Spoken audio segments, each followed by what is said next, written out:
Welcome to the Aria, a powerful journey through real-life stories brimming with love, betrayal, and heartache. If these videos spark joy within you, please take a moment to show it by hitting that like button. The effect is more profound than you can imagine. Let us plunge into the story that beckons us today. I never thought I would be the kind of woman who keeps secrets from her husband. Isn't that the way every story unfolds? The individual insists they do not conform to that image. Still, I couldn't shake the doubt that gnawed at me, challenging everything I thought I knew. I believed fiercely in love, loyalty, and the quiet comfort of a steady life. For 12 years, I cherished the bond one had with my husband, Caleb. We were the embodiment of trust, a couple whose presence radiated a quiet sophistication. We were never flashy or dramatic. We simply existed as a solid, grounded duo, the type that others regarded with a silent, lingering admiration from afar. There are times when the ordinary shatters a spirit, a truth I learned through my own trials. In the echoing corridors of academia, Caleb and I collided. He was the perfect hero, steadfast and deep in thought, yet cloaked in a quiet reserve. He slipped into the room quietly, but an undeniable warmth surrounded him, like a lighthouse cutting through the thickest fog of night. I was drawn in, falling hard and fast. While others chased after athletes or ambitious dreamers, I chose the one who remembered my coffee order and walked me back to my dorm after those long, exhausting nights of studying. 1 year after graduation, we set our vows, and life surged forward in a whirlwind from that instant. A career, a home loan, 2 children, and a loyal dog named Toby by their side. We built a life that looked beautiful from the outside, but inside those walls, a false sense of comfort wrapped around me. A monotonous beat I thought was enough. I longed for it to be enough. Changes crept in slowly, like a crack in a window, unnoticed until the cold air starts to invade. It was never just one thing. Caleb held fast to his essence, refusing to become a shadow of cruelty or a stranger to himself. He stood firm, unwavering in his essence, compassionate, reliable, and a natural with children. Somewhere along our path, we stopped seeing each other for who we really were. He came home from work, exhausted and often lost in his thoughts, while I found myself just going through the motions. The day begins with breakfast, then laundry, school pickups, dinner preparations, dishes to wash, and at last, the sweet surrender to sleep. I found myself reflecting. This is just a fleeting moment in the grand story of life. We will find our way back home. What started as weeks slowly morphed into months, and those months unraveled into years, as I desperately tried to reach him through conversation. I really did. There were evenings when I would gently broach the subject, asking if you ever felt we were just 2 souls coexisting, like mere roommates. He would give me a tired smile and say, "It's just been a long week, babe. We'll create a memorable experience soon." But the moment we longed for never came, and life pressed on, leaving us lost in its wake.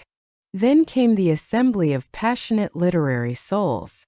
My friend Megan suggested it, convinced I needed something just for me, an existence that transcends the walls of home, breaking free from the dullness of everyday routine. And so I joined the ranks. Once a month on Thursday nights, a small group of women, joined by an unexpected man, would come together in a warm, inviting bookstore cafe. We shared our deepest thoughts on literature, savored every drop of wine, and revealed the raw fragments of our lives. His name was Lucas. Lucas, in his mid-40s, had just emerged from a divorce, his presence in the group strikingly different, almost haunting. There was an undeniable allure to him, understated yet filled with a profound intelligence. He held back from taking over the conversations, choosing instead to listen intently.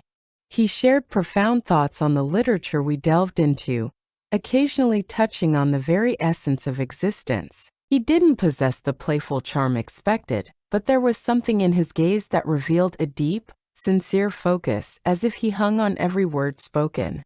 Absolutely present. At first, it felt trivial, yet there was something electrifying about connecting with someone who seemed genuinely absorbed in what I had to say. Still, he lingered only in the moments we shared. Or at the very least, that's the story I wove from my own heart. One evening, after a heated discussion about a character's choices in a book, I stayed a little longer to talk with Lucas. The attention had completely drifted from the book.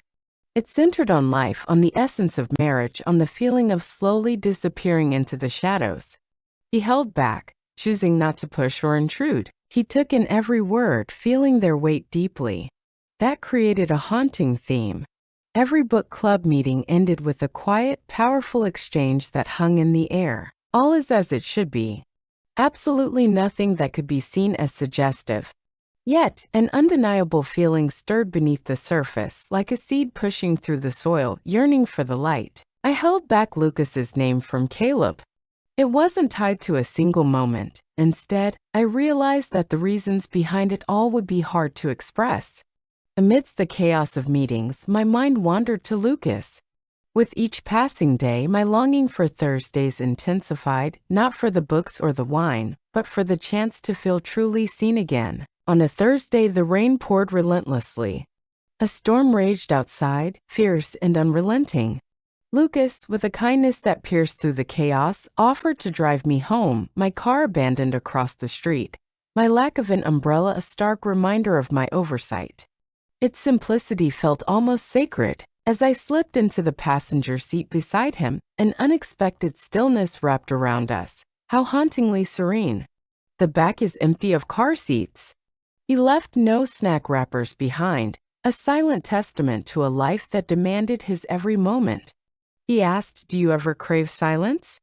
And I sighed, yearning for the days when, in that instant, I felt the lines start to blur. The car ride lasted only 7 minutes, but the silence that greeted me upon my return was suffocating. Caleb lay on the couch, the television's soft glow enveloping him, the remote slipping from his fingers. I stood there watching him, reflecting on when we stopped truly connecting, wondering if he would have noticed my absence had I never come back. I vowed to refuse any more offers for a ride. I told myself it was nothing, but 2 weeks later it happened again. The skies were achingly clear this time. This time I let him take control and our conversations plunged into deep, uncharted waters. Yet, what remains is a void of the tangible, with only the haunting echoes of emotions left behind. Oh yes, Lucas shattered the walls I had built to hold everything inside. He asked questions that had long been buried in Caleb's mind. What ignites your happiness? What do you feel is missing from your life? Who were you before everything fell apart? He remembered the subtleties. It's not just about my experiences. It's about the words I spoke in a brief, powerful instant. He noticed the shift in my hairstyle. In that moment, laughter erupted from deep within me, a wild and uncontrollable force that took over, leaving me breathless and alive. As I watched the sunset through the cafe window, I began to hide my secrets. At first, it was the small things that caught my attention. Caleb asked about the book club, and my answers were curt, leaving Lucas unmentioned in the exchange. Caleb made me hold back, a weight pressing on my heart. The burden of my thoughts hangs heavy, a relentless guilt that persists despite the absence of any real wrongdoing. It's a challenge I can't escape. Yet, an unsettling truth begins to take hold. The hidden truths ignited my contempt, yet a deep longing for connection consumed me. I was caught in a fierce struggle, each side pulling me deeper into their grasp. That night haunts my thoughts, a pivotal moment when everything shifted. It was a Thursday, as fate would have it. We plunged into a conversation about a novel drenched in betrayal, and the irony was palpable. Once more, Lucas and I lingered in the shadows, alone together. He looked at me, really looked, and said, "You don't have to keep pretending you're okay." I held my breath for what felt like an eternity before whispering, "I'm so tired, Lucas." In that brief instant, I barely recognized myself as he reached out, his hand enveloping mine. In the stillness, a world of meaning unfolds. His gaze held a calm understanding, and with that, the first touch began. Simple, brief, yet it struck with deep emotional power. A door creaked open, and doubt flooded my mind. Would I ever be able to close it again? Sleep eluded me that night. In the guest bedroom, I lay staring at the ceiling, the heaviness of my emotions crashing over me like a relentless tide. My love for my husband ran deep. I held dear the man I decided to marry. Amidst the chaos of life, we found ourselves lost to each other. In that emptiness, a new presence arose, effortlessly filling the silence. Shame engulfed me as I faced the turmoil brewing inside. I never meant to stand up for it, but I could no longer deny it. I became entranced by another, despite my vows. Lost and uncertain, I stood on the edge of an unknown path. So many times I've wrestled with the thought of opening up to Caleb. It wasn't to inflict pain, nor was it a desperate need to confess. I found myself longing for just one more glance from him, for him to tear his eyes away from his emails or the evening news and see me unraveling right before him. Still, the moment always felt just out of reach. Events unfolded in a relentless torrent. Children's school projects, grocery lists scattered about. He had to prepare for the looming business trip. A dripping faucet echoes through the silence as life presses on, uncaring of the chaos within us. In my effort to tread lightly, to offer gentle hints, he mistook my sorrow for nothing more than stress. He faced challenges head-on, always searching for real, tangible answers. "You really need to take a day off," he urged, concern etched on his face. "What if I watch the kids this weekend, giving you a chance to have a night out with Megan?" He was trying in his own way. It felt as if he was entirely missing the heart of the issue.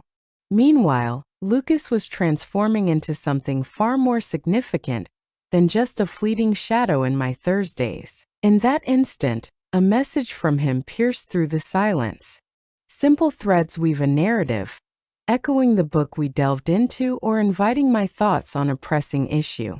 His messages ignited a profound awakening within me, a true sense of life. Each time his name lit up my screen, a smile would flicker to life, only to be quickly hidden, like a secret note tucked away during class.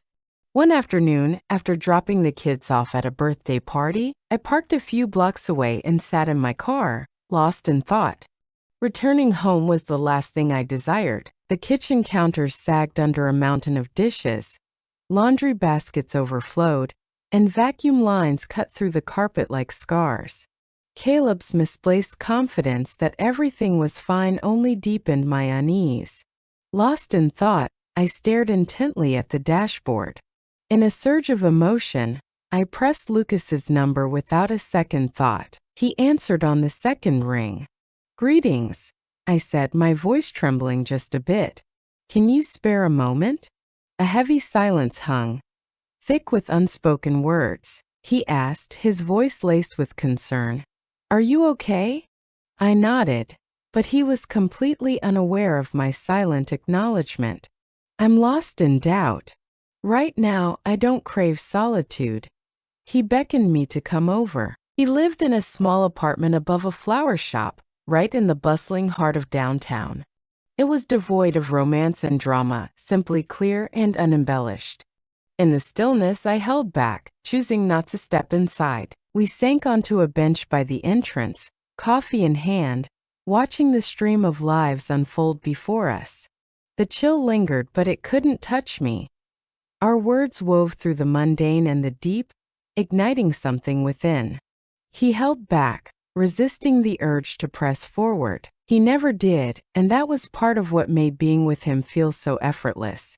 He built a refuge for the shattered pieces of my soul, those chaotic parts one dared not show to anyone else. I once asked him why he kept coming to the book club, surrounded by women who often talked over him. He smiled and said, "Because every now and then someone says something real. I think that's rather rare." In that moment, I felt his words pierce through me, and a wave of dread washed over my soul. That night, I slipped into bed next to Caleb, the weight of the world pressing down on me. I stared at the ceiling, just like the week before. His breath filled the silence, a gentle rhythm broken by the twitch of his leg and the soft sigh that slipped from him as he turned. Reflecting on the rich history woven into that one bed was deeply moving. 2 children, a lost pregnancy, endless disputes, festive gatherings, reconciliations, dreams once whispered beneath the sheets. Then, in that fleeting moment, I realized I was beside someone I barely recognized. Loneliness can creep in, a haunting presence felt even when someone is right beside you. The guilt clawed at me, twisting in ways I had never known, pushing me further away from Lucas. I stopped replying to many of his messages. I shaped justifications post-book club, asserting that an early exit was essential, avoiding any drawn-out farewells. I clung to the hope that cutting ties before chaos consumed us could somehow lead to healing with Caleb. Maybe what I needed most was to change my perspective. Yet, life rarely arranges itself so neatly, Lucas noted. Of course he did. One evening, after our book club meeting, he came up to me in the parking lot. Had I done something wrong? He asked gently. I shook my head, a quiet storm brewing within. It's not just you. It holds everything within its grasp. He paused, hands buried in his pockets, eyes locked onto me with an intensity that pierced through the silence. I care about you, he said, his voice heavy with emotion. But I can't bear to complicate your life. If you need to take a step back, I will respect that decision. I stayed silent, just nodding before slipping into my car. As I walked home, tears streamed down my face. Despite his flaws, which I knew were many, I felt that Lucas genuinely saw me. I was the one who had let him in. I had undeniably crossed the line, even as I tried to convince myself I hadn't. In the stillness of home, an eerie silence hung heavy. Once again, Caleb labored into the depths of night. The children slept peacefully, unaware of the world around them. In the kitchen, I stood before the fridge, its surface cluttered with school magnets, grocery lists, and coupons, each a reminder of plans unfulfilled. What was I really invested in? The next day, I asked Caleb if we could break away for the weekend, just the 2 of us. A surge of surprise hit him, but he surrendered instantly. I told my mother we needed help watching the kids. She raised her eyebrows, but decided to let it go. We ventured to a cabin hidden in the mountains, a sanctuary of raw beauty and quietude. With no television to pull us away and only fleeting cell service, it's just the 2 of us, raw and unguarded. At first, it was deeply unsettling.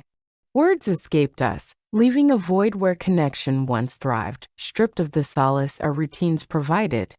That night, as the fire flickered, I finally unleashed the thoughts that had been boiling inside me for months. Does happiness still dwell within us? I whispered, a tremor in my voice. He stared into the dancing flames, time slipping away, until he finally broke the silence. I have lingered in uncertainty, afraid to ask that haunting question. That night, we plunged into a profound conversation, exploring the chasm between us, the heavy silence, and how we had been living side by side, yet never truly connecting.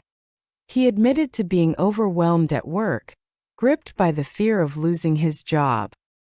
He fought to hold everything together, blind to the fact that his efforts were driving me further away. I bared my soul to him, revealing the crushing weight of my solitude. In that instant, I held back Lucas's name, leaving it unvoiced, untouched. I revealed to him my search for connection in all the wrong places, letting someone else fill the void we had both chosen to ignore. He stayed composed, opting for silence over shouting or grand departure. He sat still, his eyes shimmering with a touch of red, nodding slowly, each movement heavy with meaning. We can resolve this, he said, if we both want to. And I wanted to. I really did. That weekend didn't fix everything, but it sparked a flicker of hope once again. Every morning, we stole a fleeting moment over coffee, just 10 minutes before the chaos of the day swept us away. We started sharing precious tokens, vivid memories, haunting melodies, and fleeting moments of pure joy. It fell short of perfection, In the quiet of certain moments, Lucas would invade my thoughts, but I resolutely chose to steer clear of him again. I stopped going to the book club, telling Megan I needed some time to myself. She held back her questions, caught between suspicion and uncertainty, yet chose to remain silent. Caleb and I stepped into therapy, not because of a crisis, but because we realized we had been coasting for too long. To find our way back, we needed help, and intense conversations emerged. Silent tears streamed down. At times, I questioned if it was too late, yet amidst the shadows, laughter erupted, tenderness blossomed, and joy surged in moments of rediscovery. One evening, while I scrubbed the dishes at the sink, Caleb glanced at me and said, "You seem lighter these days." In that moment, a wave of relief surged through me, not from perfection, but from finally shedding the mask I had worn for so long. I started to welcome truth, despite the pain it sometimes caused. Lucas melted into the shadows, never daring to reach out again. I can't shake the feeling of doubt about how he sees me now. Maybe he thinks I exploited him, maybe he understands, maybe he has let go too. What I know for sure is this: not all affairs start with desire. Sometimes it starts with a deep silence, stretching through long stretches of emotional neglect, leaving a haunting feeling of being unseen. But the path to healing starts with truth, by choosing to confront instead of retreat, by believing that the love you've cultivated is worth every ounce of effort to protect it. Truly was for me. Almost a year has gone by since those events transpired, yet they haunt my mind more often than they should, not from yearning, nor from wishing for different endings. It changed everything about me. It forced me to face parts of myself I had ignored for too long, the isolation that surrounds me, the heavy burden of my bitterness. I long to be seen not just as a wife or mother, but as a person with my own heart and identity. Caleb and I stand in a better place now, flawed but undeniably better. We have changed, slowly but